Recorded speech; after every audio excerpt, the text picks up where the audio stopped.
Eh bien, bonsoir à tous. D'abord, désolé pour la semaine dernière, pour mercredi dernier. Et c'est vrai qu'on est resté dans le noir toute la ville jusqu'à 20h45. Donc, on se retrouve ce soir pour le premier webinaire de cette nouvelle série. J'essuie un petit peu les plâtres, qui est donc cette nouvelle série qui suit celle de l'année dernière, qui était consacrée essentiellement au secteur du stock 600. Cette année, on est parti sur une vision beaucoup plus libérale, puisque chacun des animateurs va choisir son thème, va choisir sa durée d'émission, s'il le fait en live ou s'il le fait en enregistré. Donc, on est dans une vision très, très ouverte. Alors, moi, j'ai souhaité faire une présentation concernant Ishimoku avec un titre qui veut peut-être pas dire grand-chose. Dans l'invitation, j'avais rajouté un petit chart pour vraiment bien expliquer ce à quoi je faisais allusion et qui est une situation en fait qui se retrouve, qui s'est retrouvée très, très souvent au printemps et qui se retrouve en daily et qui se retrouve actuellement très souvent en hebdomadaire. Alors, on regarde tout de suite le sommaire. Donc déjà, la première chose, c'est de quoi parle-t-on par rapport à ce titre pas bien, un peu énigmatique, mais je ne savais pas trop bien comment présenter autrement. On va expliquer pourquoi cette situation se produit. J'ai étudié à peu près 250 à 300 charts pour essayer de tirer un certain nombre de règles, et toujours en analyse technique, qui sont des règles statistiques. Ce sont de toute façon et à tout moment les marchés qui décident. Donc j'ai fait une classification des actifs et pour voir leur comportement par rapport à cette situation. Et derrière, ça permet d'avoir une analyse prévisionnelle ou aider à l'analyse technique pour prévoir ou envisager les scénarios qui pourront se faire pour les actifs en question. Alors déjà, de quoi parle-t-on? Eh bien, on parle de ça. Donc, vous voyez, là, on est entre ces fameux 17 février et 17 mars, la grande baisse pandémique, et puis la remontada. Là, je suis sur le Nasdaq 100, donc une remontée active fort, une remontée relativement rapide. Et vous voyez qu'à partir de ce moment-là, on a d'abord une première zone qui était une zone avec un nuage qui était un nuage ascendant, un nuage haussier, qui ne faisait que suivre et servir de support lointain parce qu'il était puissant au rallye du Nasdaq précédemment. Donc, et on est passé très vite d'une situation où on était dans ces eaux-là à une situation qui a complètement changé, et en peu de temps, la SSB, le plat de nuage, est passé, donc on voit ici de 9044, est passé à 8200. Donc on a eu un passage assez rapide avec un nuage qui a fait un peu une langue descendante, et on verra que quand on est en weekly, c'est même pas une langue, la SSA et la SSB sont confondues et c'est une simple ligne. Donc, en fait, on se trouve dans une situation où, en quelques jours, ici, on est en dessous du nuage, on est en dessous du gros nuage qui était ici, et puis tout d'un coup, on se trouve au-dessus du nuage.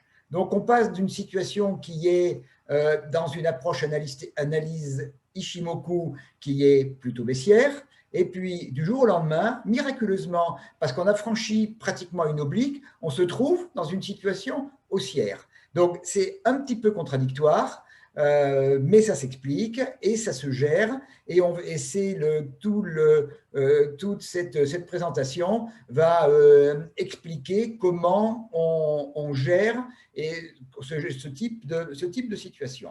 Alors, en daily, ça a donné très souvent sur les mois d'avril, sur le mois d'avril dernier, un nuage qui était sous forme de langue étroite. Et maintenant, on est dans la situation quelques mois après, où c'est en weekly qu'on retrouve ce passage rapide d'un nuage qui est élevé. Ici, je suis sur le stock 600 construction et matériel, où on passe eh bien, pratiquement d'un coup, en 2 semaines ou en 2-3 semaines, de 474 à 420. Donc, on passe d'une situation qui était baissière, hein, sous le nuage, à une situation où eh ben, au-dessus des prix, l'espace est a priori libre. Et on verra qu'il n'est pas aussi libre que ça. Donc, on va regarder cette situation, on va regarder plusieurs choses. On va regarder de quelle manière les actifs attaquent cette situation. On va regarder également, après l'avoir traversée, quelles vont être les situations, les conséquences et vers quel niveau les cours vont être attirés, le haut, le bas, et on verra en fonction de critères, en fonction d'observations, comment on peut anticiper la suite. Alors, voilà une autre situation. Donc, j'ai pris la première qui était d'un actif sur lequel, quand on est arrivé sur le nuage, ben, pratiquement jusqu'à la SSB, d'un nuage haussier, donc qui était une situation qui pouvait appeler à quelque chose de favorable. Là, on est sur un secteur, lui, qui est un secteur qu'on va voir tout à l'heure, un secteur faible, hein, voyage et loisirs, où la baisse a été extrêmement forte en février-mars, et puis la remontée, eh ben, elle s'est arrêtée au niveau de la Kijun, c'est-à-dire qu'on a retracé pas plus de 50%. On n'a pas réussi, contrairement à l'autre secteur où on a effectivement ici le plat de Kijun, mais vous voyez que très rapidement, dès la fin du mois de mai, on a franchi le plat de Kijun, qui plus est ici avec un gap. Là, la situation est complètement l'opposé, c'est-à-dire que le plat de Kijun, et qui était déjà à ce niveau-là un plat de Kijun SSB, donc un niveau fort de repère, d'équilibre des cours sur le long terme, puisqu'on est déjà en weekly. Donc, on a eu un rejet du plat de SSB Kijun, et puis ben, on voit que eh bien, on n'arrive toujours pas à franchir. Alors, sur certains des actifs et des charts, j'ai mis des charts à jour par rapport à la semaine dernière. Sur certains, je ne l'ai pas fait parce qu'il n'y avait rien d'intéressant. Mais il y en a quelques-uns que j'ai refait ce matin. Donc, on voit aujourd'hui qu'on est en train d'aborder dans une partie relativement épaissie. Alors, on va regarder la situation de départ et bien préciser les niveaux qui vont être tout à l'heure les niveaux déterminants. Le premier niveau déterminant, c'est celui-ci. C'est le dernier plat de SSB. Alors, je rappelle très très rapidement sa construction. Donc, comment est fait ce niveau, comment est fait ce plat. Donc, je prends le début, donc ce point ici. Je me décale vers l'amont de 26 périodes et je regarde sur les 52 périodes précédentes. Donc, en fait, si je suis ici en weekly sur un an, je regarde quel est le plus haut et le plus bas sur un an et le point médian. Donc, sur un an, le point le plus bas, donc en clôture, c'est ici. Non, pardon, excusez-moi, c'est là parce que le niveau ici, il est au-dessus. Donc, le niveau le plus bas sur les 52 périodes, le voilà. Le niveau le plus haut, le voilà. Et donc, j'ai mis avec des retracements de Fibonacci. On voit que le 50%, il est ici. Donc, c'est ce point-là. Si on avance dans le temps, eh bien, tout simplement, ce niveau-là, il va avancer dans le temps et celui-ci va avancer également. Et c'est à partir du moment où on a ici déjà, on a baissé un peu, qu'on va avoir le premier niveau de baisse et à partir de là, zoom, on descend à toute vitesse. Et je ne vais pas rentrer dans le détail pour expliquer pourquoi SSA et SSB sont exactement au même niveau. Ça nous prendrait beaucoup de temps. Donc, on voit que l'on a une descente ici qui est une descente très forte à la vitesse des bougies rouges que l'on a ici. C'est-à-dire que très vite ici, on a recréé, dès cette semaine-là, on a recréé un nouveau plus bas, puis encore un nouveau plus bas, et on a créé pendant un mois, on a créé que des plus bas. J'ai rappelé également, parce qu'elle va nous être utile, le calcul de la SSA, hein, c'est le milieu entre, la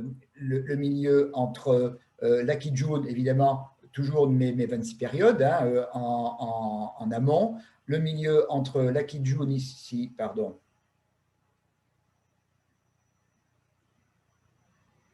Ah, qu'est-ce qui se passe? Oui, non, j'étais bien, excusez-moi. Donc, entre ma Kijun ici, ma Tenkan ici, donc j'ai mis le 100% et le 0, et on retrouve notre 50% ici, qui est juste sur le niveau de la SSA. Donc, c'était un simple petit rappel. On retrouve la même chose ici au niveau de la situation actuelle, c'est-à-dire après toute la descente. Donc, le premier niveau de plat de SSB, il est ici. Donc, pareil, je reviens sur 26 périodes et je regarde sur les 26 périodes précédentes, le plus haut, le plus bas, le milieu, et j'ai mon plat de Kijun futur. Alors, on va voir les actifs, je les ai classifiés en 3 ou 4 situations schématiques. On a d'abord ce que j'appelle les actifs forts, c'est-à-dire des actifs qui sont revenus rapidement. Alors le terme rapide, il est qualitatif, en direction de la situation de départ. La situation de départ, ou dit d'une manière différente, la SSB, avant la grande baisse. Les actifs faibles, c'est-à-dire ceux qui n'ont pas de retour significatif vers la situation de départ, et je dirais même ceux qui n'ont pas réussi à recasser leur Kijun après la période de baisse. Et puis les actifs neutres, c'est-à-dire qui évoluent justement un peu au-dessus, un peu en dessous les 50% de Fibonacci, et qui est en fait le niveau de la SSB. Et donc, chaque actif, donc je vais les classer, on va les étudier donc en fonction de leur positionnement vis-à-vis de la SSB future et de la SSB antérieure. Alors, j'ai mis, on verra un chart vers la fin, j'ai mis une dernière classe parce que qui n'est pas en fait concernée par le travail que l'on va faire tout à l'heure, qui est que j'ai appelé les actifs super forts qui n'ont jamais été confrontés à la situation. Je vais vous en montrer un ou deux. Évidemment, ils sont tout à fait particuliers. Alors, première étape, les actifs forts. Donc là, c'est un secteur du stock 600. Déjà, si vous regardez aujourd'hui la majorité des actifs actions, là, j'ai pris des secteurs du stock 600 parce que je les regarde souvent. Mais si vous regardez beaucoup des actifs actuels en weekly, en hebdomadaire, vous avez une configuration comme celle-là, nuage haut, nuage bas, et puis comment se fait la transition. Donc, première, les actifs forts. On voit ici donc le secteur du stock 600. Donc, on franchit assez rapidement, hein, au mois de mai, on franchit la Kijun, on rentre dans le nuage, mais bon, on n'arrive pas à le franchir. On vient retester la Kijun, et là, on repart, comme souvent dans ces cas-là, lorsque on a un rejet au niveau du nuage. Ça se produit souvent en Ishimoku, hein, lorsque l'on a un rejet au niveau du nuage, mais malgré tout, une vision quand même haussière. On remonte gentiment tout le long de la SSA. Et puis, arrive un moment où il y a le juge de paix, bien sûr, on arrive sur le niveau de la SSB. Donc là, on voit que, pour l'instant, on est en consolidation latérale autour du niveau de la SSB. Le plus important, comme souvent en Ishimoku, c'est lagging span. Et regardez la lagging span, elle est magnifique. Elle franchit très vite. À ce point-là, même si les cours n'ont pas franchi le nuage, la lagging span, elle est rentrée et elle a franchi son nuage. Elle est venue, et ça c'est très souvent en Ishimoku, lorsque la lagging span franchit, elle vient retester le nuage, elle vient retester la SSB, elle hésite un peu, et là, on a plusieurs retests, mais on reste au-dessus du nuage. Quand on a passé ce niveau-là, on a à la fois, la lagging span est passée au-dessus de ses prix, et elle est passée au-dessus de sa Kijun. Donc la lagging span, à partir de ce point-là, à partir de ce niveau-là, de cette zone-là, la lagging span, elle est libre. Même si de toute façon pour elle, comme pour les cours, le plat de SSB ici reste néanmoins un obstacle à franchir. Donc les actifs dits vraiment forts, ceux pour lesquels la lagging span est restée tout le temps au-dessus du nuage, sont des actifs, j'aurais tendance à dire, pour lesquels on peut faire confiance jusqu'à ce que la lagging span, comme les prix, arrive au contact avec la SSB. Fabien, si tu as des questions, tu m'interromps si nécessaire. Hein. D'accord. Pour l'instant, pas vraiment de questions. Simplement plusieurs membres de la FAT qui nous ont rejoints, et qui nous ont Ok, salués. Et ben qui... je les salue. Je salue les derniers arrivants. Voilà, Jean-Étienne, par exemple, Gauthier, Bonsoir Jean-Étienne. Tony. Bonsoir Gauthier. Voilà. Alors, maintenant, là, on était sur du weekly. Quand on est en daily, la situation précédente se produit moins souvent. Dans le sens où, évidemment, on ne peut pas avoir une montée tellement forte que immédiatement on passe au-dessus du nuage. Dans certains cas, en daily, ça a été possible, mais vous verrez que c'est la façon de caractériser des actifs hyper forts. On le verra tout à l'heure. Donc, on voit ici, donc on revient à notre Nasdaq de tout à l'heure. Donc, on a eu la baisse et puis le magnifique rallye qui a suivi. Donc, première étape, on arrive à l'attaque du nuage. Attaque du nuage, donc j'ai positionné deux niveaux ici. Un niveau important qui est un plat de SSB Kijun en rouge et le fameux plat de SSB qui est le dernier plus haut dans le nuage précédent. Et là, on est sur une zone qui est en daily, une zone qui est importante. Donc, on voit les cours ont réussi à remonter assez rapidement.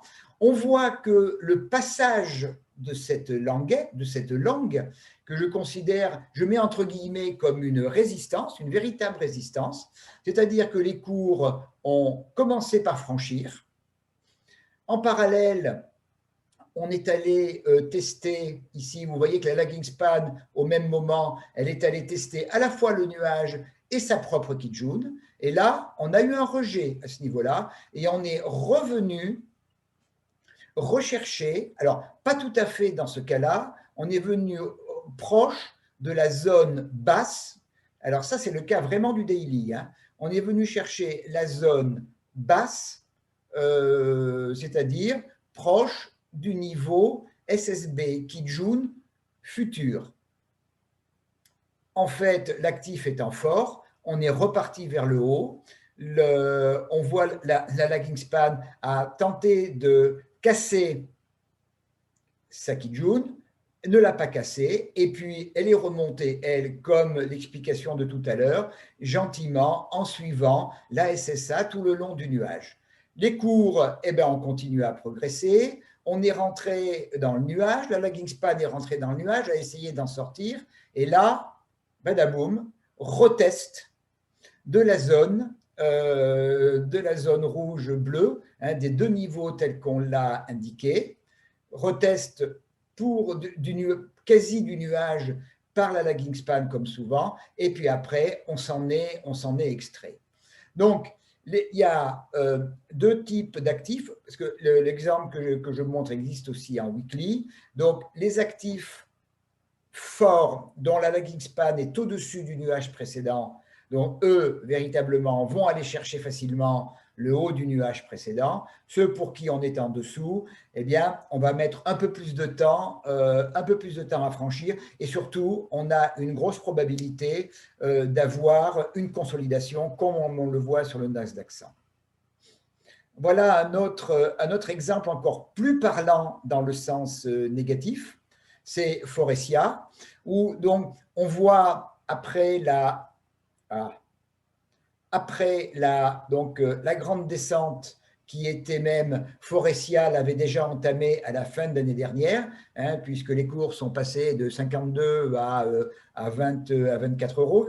Les cours ont baissé de plus de 50%. La grande baisse de février, ben, elle est là. Les cours donc sont remontés, dans un premier temps, n'ont pas réussi à franchir la Kijun. Dans un deuxième temps, ont réussi à franchir la Kijun et dans un troisième temps, ont été rejetés. Regardez le travail de la lagging span dans le même temps. La lagging span était sous le nuage.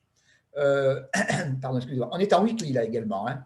La lagging span était sous le nuage. Elle est venue ici, là, dans le carré vert, elle est venue tester à la fois les prix et le nuage qui n'était pas très épais. Et elle s'est en fait arrêtée sur ce nuage-là. Excusez-moi, c'est ici, pardon. Excusez-moi. Ce point-là, je suis allé trop vite. Ce point-là, excusez-moi, il est ici. Donc, tentative de pénétration dans le nuage, échec. On le voit ici. Donc, on continue à avancer là tout le long, tout en restant lagging span sous le nuage et les prix assez largement sous le plat de SSB futur, donc le deuxième niveau important, qui est en général plat, Kijun, SSB. Et l'exemple que je vous montrais, c'était ici la deuxième tentative d'attaquer la SSB haute. Et là, vous voyez, ça aurait été l'occasion en même temps, s'il y avait eu franchissement pour la lagging span, de sortir du nuage, franchissement ici, de franchir sa propre Kijun et de passer au-dessus de ses propres prix. Et là, échec définitif. On a retenté un peu plus tard, ici, de rentrer dans le nuage, échec. Et là, on voit que l'on est dans une situation qui commence à devenir délicate pour Forestia, parce que d'une part, les prix sont en train de rentrer dans le nuage, et deux, la lagging span est en train de passer en dessous de sa Kijun. Donc, on voit dans ce deuxième exemple, en weekly, que lorsque la lagging span reste tout à fait sous le nuage, n'arrive pas à rentrer, n'arrive pas à longer la SSA. Là, on était même dans le nuage précédent parce que la baisse avait commencé plus tôt. Mais regardez, on est toujours loin du nuage. Et là, on veut, comme dans l'exemple précédent, essayer de monter le long de la SSA. Et là, on n'y arrive pas. Et là, dans ce cas-là, eh bien, les choses vont mal se passer. Donc, conclusion sur des secteurs qui devaient être a priori forts. Donc, la SSB initiale, c'est le niveau de référence que j'ai généralement tracé en bleu. Le comportement des prix peut être différent si la lagging span est au-dessus ou en dessous du nuage antérieur. Si la lagging span est au-dessus du nuage, elle protège du test du nuage postérieur. Si elle est en dessous, la probabilité est forte de tester le nuage postérieur, c'est ce que l'on a vu, et même de risquer d'y rentrer. C'est-à-dire qu'en fait, l'actif ou le secteur qui était un actif fort ou comment dire, qui avait des caractéristiques d'actif fort dans la mesure où il est venu tester la SSB haute, s'est avéré après se rapprocher de ce que l'on va voir tout à l'heure d'un neutre. L'échec dans la force a fait rétrograder l'actif à un niveau de neutralité. Là maintenant, on va passer complètement à l'autre bout, c'est-à-dire un actif faible. Donc là, c'est un autre secteur du stock 600, donc qui est le secteur oil and gas.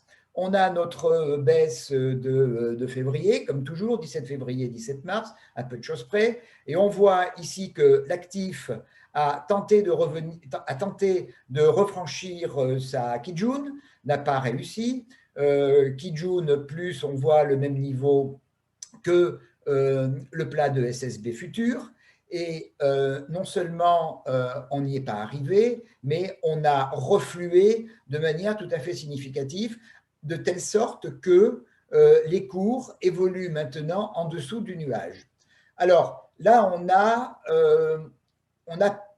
sur cette période-là, mis à part ce moment-là, on voit qu'on a peu de volatilité. On a eu peu de volatilité, ce qui fait que l'on a une faiblesse d'épaisseur de nuage. Donc, en fait, ici, quand les cours vont avancer, on a pratiquement, dans la période qui vient, on a quelque part une double résistance qui est à la fois le plat de Kijun actuel et le bas du nuage. Donc, on a pour quelques semaines une résistance très forte autour de la Kijun, ici, donc, au niveau du secteur à 212. Ensuite, on peut avoir une attirance des cours pendant une période de quelques semaines, ou si les éléments économiques le permettent, où on peut avoir une chance de refranchir le nuage. Et si on n'y arrive pas avant le début du mois le mois de janvier de 2011, le risque, c'est, si on est toujours dans cette zone, c'est de continuer en ce que j'appelle un peu, moi, dégouliner le long de la SSA et de revenir en dessous du nuage. Et souvent, on a ça, on peut remonter ici, et après, on reste là, et après, on redescend le long de la SSA. Donc, on est véritablement avec le nuage comme très forte résistance. Alors maintenant, on va voir un actif faible qui est ThyssenKrupp. On va le voir en daily et en weekly. Et on va regarder comment les prix, les cours avancent dans les deux cas, et on va comprendre où sont les zones de résistance. Donc, vous avez ThyssenKrupp, donc entre le mois de février et le milieu du mois d'août, et vous l'avez ici en weekly, toujours, enfin sur une période un peu plus longue. Alors, qu'est-ce qui se passe? Au démarrage, comme pratiquement tous les actifs en pratique, à un moment donné, le calcul de la Kijun et sur une plus longue période, le calcul de la SSB se retrouve au même niveau, qui est ici. Donc, quand on commence à remonter, on est très loin de la Kijun et on a du mal à remonter. Et au fur et à mesure où le temps passe, on perd dans le calcul de la Kijun les premiers éléments de la période de baisse. Donc, on a une Kijun en weekly qui ne fait que baisser. Et on va regarder maintenant, en revenant en daily, cette période de 2 juin-juillet. Alors, on voit donc la baisse, on voit le démarrage poussif de la remontée. On voit, comme souvent dans ces cas-là, quand on veut attaquer par le bas un nuage épais, eh bien, c'est très compliqué. Il faut vraiment avoir du momentum. Il n'y en avait pas à ce moment-là. Les cours ont été rejetés. La Kijun a été recassée. Et ce n'est qu'un petit peu plus tard, sur la deuxième quinzaine du mois de mai, que l'on est enfin revenu tester le haut du nuage. Par contre, le test du haut du nuage s'est mal passé. On voit que, les prix n'ont pas réussi à franchir durablement la SSB, et en parallèle, on voit que la lagging span n'a pas réussi à sortir de son nuage. Alors ça, ce sont des situations en général qui sont difficiles, et quand on a ce type de blocage, il faut vraiment du temps pour réussir à passer le niveau qui est le niveau qui nous intéresse, on va le voir un petit peu plus loin. Il est généralement long, quand on a un rejet de ce type-là, d'arriver à repasser ce niveau. Et on voit que pendant 2 mois, on n'a pas réussi à le passer, on est resté en dessous. Je reviens en weekly, on retrouve donc cette situation en même temps que le rejet en daily, au même niveau, on retrouvait la Kijun. Donc, on est dans une situation véritablement d'actif faible, à savoir que, on a une Kijun qui ne fait que baisser. Et on arrive à l'attaque ou à proximité du bas du nuage de ThyssenKrupp, on arrive en dessous du nuage. J'ai laissé ici également la moyenne mobile 50. On voit qu'en plus, elle arbitre bien au niveau des cours, hein. Elle a fait résistance pendant toute la baisse. Elle a fait, en même temps que la Kijun, elle a fait résistance ici. Et donc, elle arbitre bien les cours. Alors, on a quitté la zone que j'ai montrée en daily et on va regarder uniquement maintenant la zone en weekly. On arrive sur une zone là où on a un gros faisceau de résistance. Ce faisceau de résistance, il est constitué par le nuage que l'on attaque par le bas. Et un nuage qu'on attaque par le bas, en général, pour le franchir, il faut du temps. Et même généralement, ce qui se produit, c'est qu'il faut attendre un twist de nuage un peu plus tard pour que véritablement on puisse franchir. Quand on arrive par le dessous, pratiquement le nuage tout le long sera une résistance. On a également notre MM50, on a la Kijun qui sont en résistance. Donc, si on arrive à retourner vers la zone qui correspond à peu près à 6,45, 6,50 euros pour ThyssenKrupp, on a un petit espoir de monter un peu jusque vers 7 euros, mais la suite sera extrêmement complexe. Donc, on voit une des caractéristiques en daily et en weekly d'un actif faible. Donc, c'est un actif qui n'est pas capable, au démarrage du mouvement, de franchir sa Kijun. On voit là qu'on reste très loin de la Kijun, ce que j'appellerais la Kijun après baisse, hein, donc celle qui est dont le plat est commun avec la SSB future. Donc, l'actif est faible, on n'arrive pas à aller vers la Kijun et eh bien, la remontée que l'on a eue dans cette période du printemps, eh bien, c'est soldé par un échec au niveau de Thyssen et une situation où on va attaquer le nuage par le dessous, c'est-à-dire dans les conditions les pires. Donc, la conclusion sur le secteur faible, on l'a vu quand même déjà assez largement. Donc, la SSB du nuage futur est la référence. Et j'aurais même pu rajouter l'intégralité du nuage futur est la référence parce qu'il sera très compliqué de le franchir, sauf un twist. Mais généralement, quand on a ce type de situation, le nuage baissier va être long. Donc, quand l'attaque du nuage se fait nettement en dessous de la SSB future ou sous le nuage, la probabilité de franchissement pérenne du nuage est faible, je dirais même très faible, pendant toute la durée d'influence de la SSB sur les prix. Elle est encore plus faible quand on considère des graphiques hebdomadaires. Alors, maintenant, on va regarder la troisième catégorie que j'ai appelée les actifs neutres. Alors, les actifs neutres, par essence, sont ceux dont le comportement va être intermédiaire entre les actifs faibles que l'on vient de voir et les actifs forts que l'on a vus il y a un moment. Alors, un actif neutre, c'est quoi? C'est un actif qui a eu au début les comportements d'un actif fort. Là, c'est le CAC en weekly. Donc, on a franchi la SSB et le plat SSB Kijun, donc le niveau de référence futur, on le franchit, mais problème, on le voit ici, les cours font une incursion dans le nuage, non seulement n'arrivent pas à sortir par le haut, mais sont rejetés inexorablement vers le bas. Et le CAC est rentré pendant une période de plusieurs mois. Il en est sorti hier, je crois, donc dans lequel le CAC a travaillé en range, a été incapable de franchir de franchir le niveau initial du nuage, donc interdisant à la lagging span de s'approcher du nuage.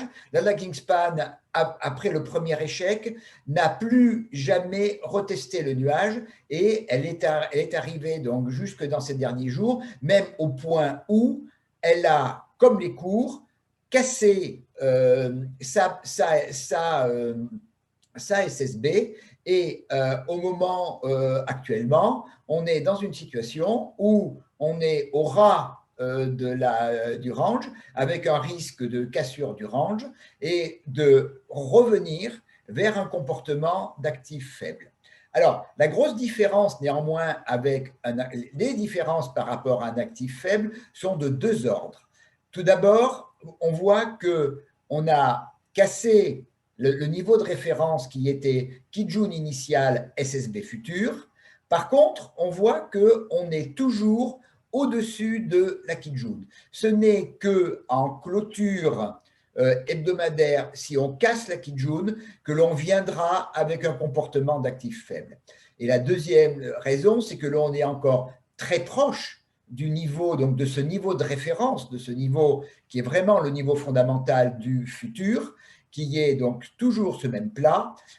Si en clôture hebdomadaire, on revient au-dessus, on reviendra dans le range et on reviendra dans la notion de neutralité, à savoir qu'on reste au-dessus de la zone actuelle, c'est-à-dire que l'on reste au-dessus du nuage, on reste haussier en termes d'Ishimoku, mais on est très loin des espoirs d'aller chercher la zone haute, qui est la zone qui est travaillée par les actifs forts.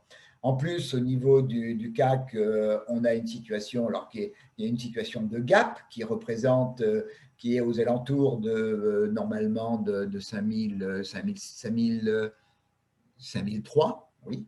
Donc qui est un obstacle supplémentaire sur la route des plus hauts. Donc voilà vraiment ce qui caractérise le comportement d'un actif faible. Neutre, pardon, excusez-moi. Un deuxième, donc qui n'est pas très éloigné, hein, c'est le stock 600. Donc on voit qu'il a un peu plus de force que le CAC, mais le résultat final, il est pas loin d'être le même. Il a un peu plus de force dans la mesure où l'entrée initiale dans le nuage s'est traduite par une sortie du nuage de la part de la lagging span. Par contre, n'a pas tenu du tout. Et pendant le stock 600 et lui-même, on voit, il est rentré et il a décrit un range. On voit que ce range s'est fait entre le dessous du nuage et le nuage pour la lagging span. On n'est pas du tout dans la situation des actifs forts dans lequel la lagging span était soit au-dessus du nuage, soit essayer de remonter vers la SSB en suivant la SSA. Ce n'est pas du tout le cas ici d'un actif neutre. Le cas donc, du stock 600, on est toujours au-dessus de la zone de référence, qui est toujours celle qui va arbitrer dans le futur.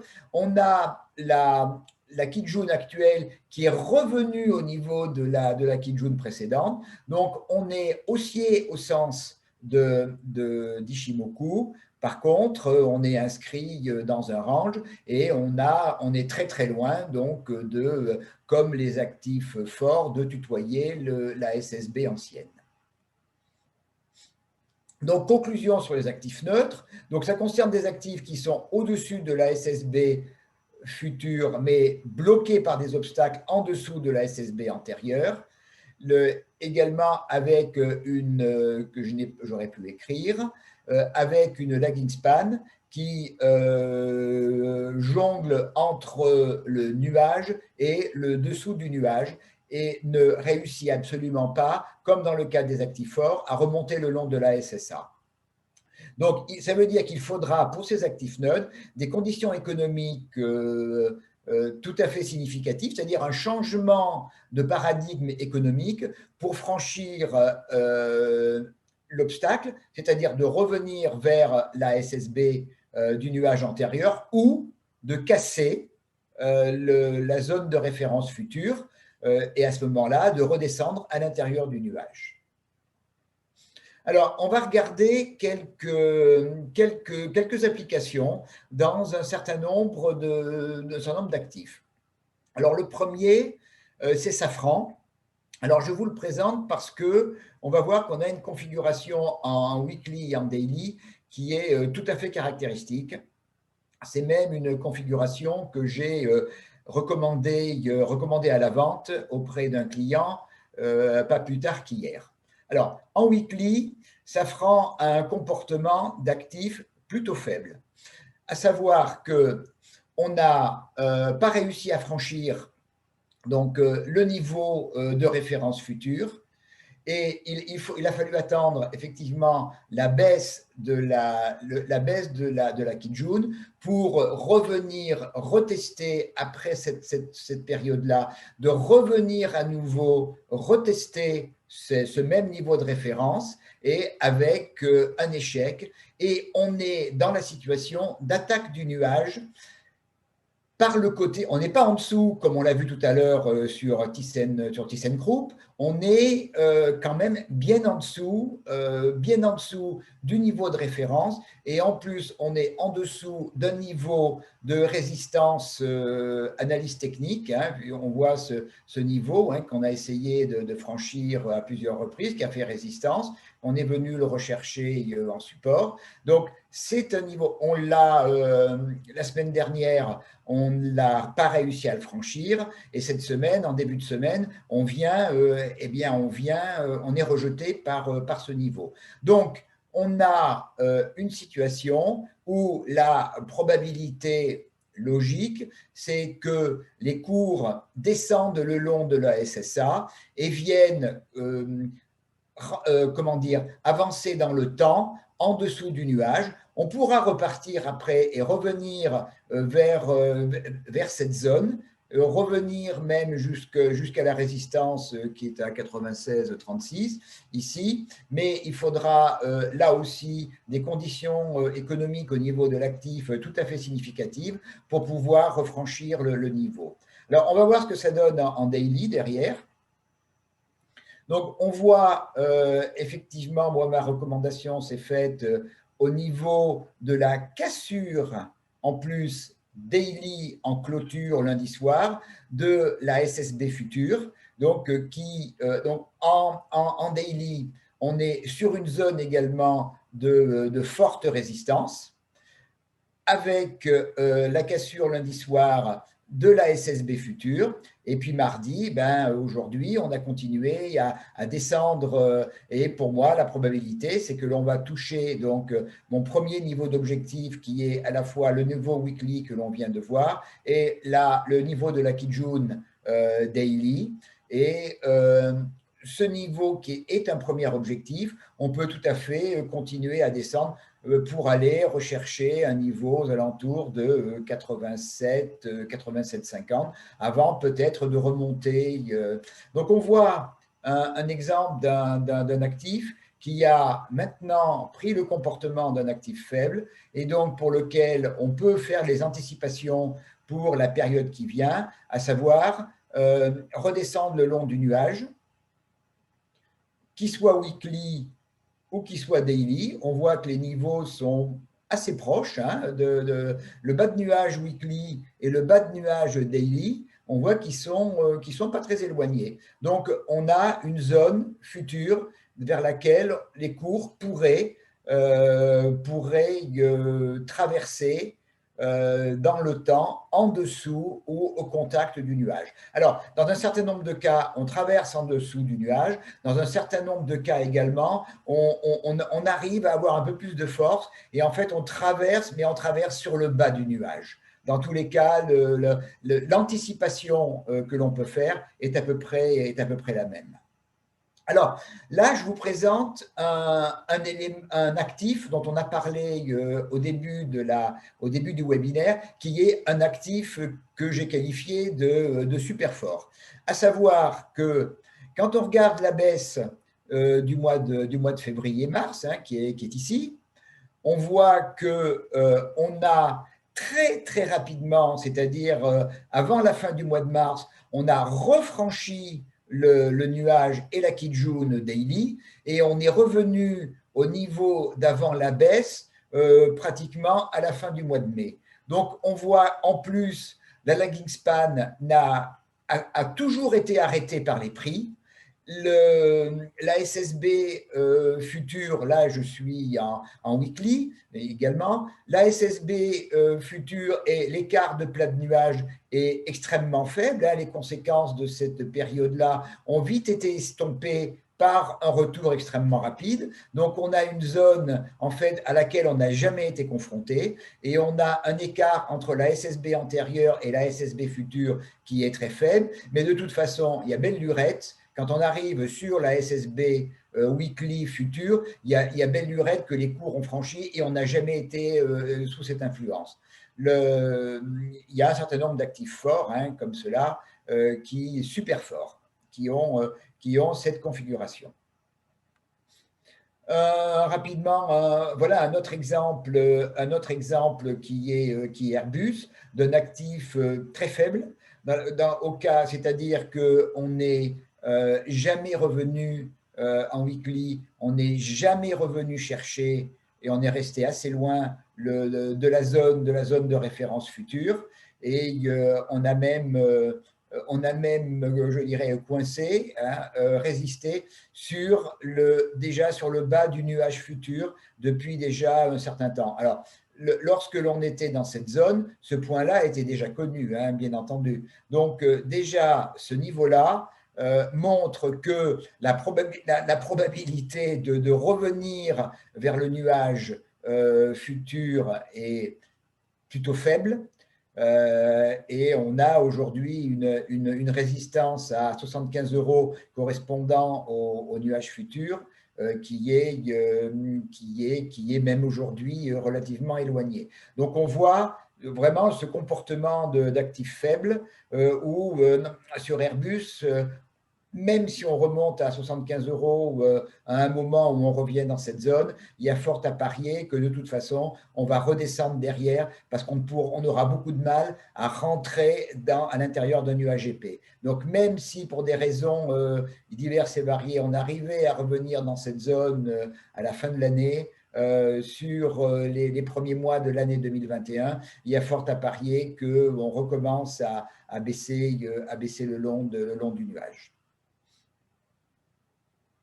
Alors, voilà un exemple intéressant qui est un actif fort qui se trouve à la croisée des chemins. Alors, actif fort, oui, dans la mesure où on a refranchi le niveau de référence futur, la Kijun. Par contre, on n'a pas réussi à rentrer à l'intérieur du nuage et la lagging span n'a pas réussi à sortir du nuage. On a eu une phase de repli et on est revenu assez rapidement refranchir et on a franchi de telle sorte que, eh bien, après atermoiement, après retest du nuage, on est sorti une première fois. Comme très souvent, quand la lagging span sort de son nuage, elle vient le retester. Et là, on est ressorti du nuage. Et là, on revient au contact. Alors là, il y a 3 solutions possibles. La première, eh bien, c'est que comme un actif fort, eh bien, on vienne rebondir une nouvelle fois. Il s'agit d'un retest du nuage. On peut revenir rebondir. Ici, on aura très certainement, au passage de la SSB, qui est en plus un plat de Kijun SSB, on doit s'attendre à ce que ce niveau soit un niveau de résistance tout à fait significatif. Et si on rebondit une première fois ici, c'est là qu'on aura véritablement la réponse au franchissement. Si effectivement on arrive à passer au-dessus et la Kijun, la lagging span arrive à se maintenir au-dessus du nuage, la lagging span, elle sera libre à ce moment-là. Si on franchit, la lagging span sera libre, alors qu'actuellement, la lagging span a ce niveau comme résistance. Ou on ira d'une manière relativement neutre traverser le nuage. C'est pas, ouais, c'est possible, mais c'est pas la situation généralement privilégiée où, eh bien, on viendra ressortir par le bas du nuage. On viendra retester éventuellement le niveau inférieur. Et là, on pourra avoir soit un comportement d'actif neutre, soit un comportement d'actif fort si derrière, on arrive à repartir vers le haut. Donc, c'est la capacité de la lagging span à se maintenir au niveau du nuage ou de sortir du nuage, mais de pouvoir revenir le long de la SSA comme on a vu, ou son incapacité à revenir le long de la SSA et à repartir vers le niveau de référence futur. Et là, on passera d'un actif qui était un actif fort dans la première vision et qui redeviendra un actif neutre. Donc, j'ai fait au niveau des secteurs du stock 600, je l'ai fait parce que je les regarde très souvent. Je les regarde en weekly, hein, en daily, ils ne sont pas très significatifs. Et j'ai fait une classification des secteurs du stock 600 entre les secteurs forts. Bon, certains à l'intérieur sont des secteurs même super forts, c'est-à-dire qui sont bien au-dessus déjà. En neutre, il y en a 3, dont l'indice de base donc du stock 600 que l'on a vu il y a quelques minutes. Et puis, on a les secteurs faibles. Donc, sur les secteurs faibles, le comportement futur, il est très clair par rapport au bas du nuage. Les neutres, eh bien, tant qu'ils se maintiennent au-dessus du niveau de référence futur SSB, ils resteront neutres avec l'espoir de revenir secteur fort. Et puis, ceux qui sont très forts, il y a longtemps que la question ne se pose pas. Et pour les forts, ce sera donc, et c'est le contact de la lagging span avec le niveau de référence antérieur, qui est le plat de SSB, qui déterminera si l'actif reste fort ou si on franchit et on viendra se reclasser parmi les super forts. Voilà, donc merci pour votre attention et je vous souhaite donc une très bonne continuation et puis à une prochaine réunion à FAT qui sera, je le crains, à nouveau en webinaire. Je crains que pour la période qui vient et pour un certain temps, on ne puisse plus se réunir. Eh bien, nous continuerons une activité normale comme je vous l'ai déjà indiqué au sein de l'association, mais en webinaire. À très bientôt. Au revoir. Merci Daniel.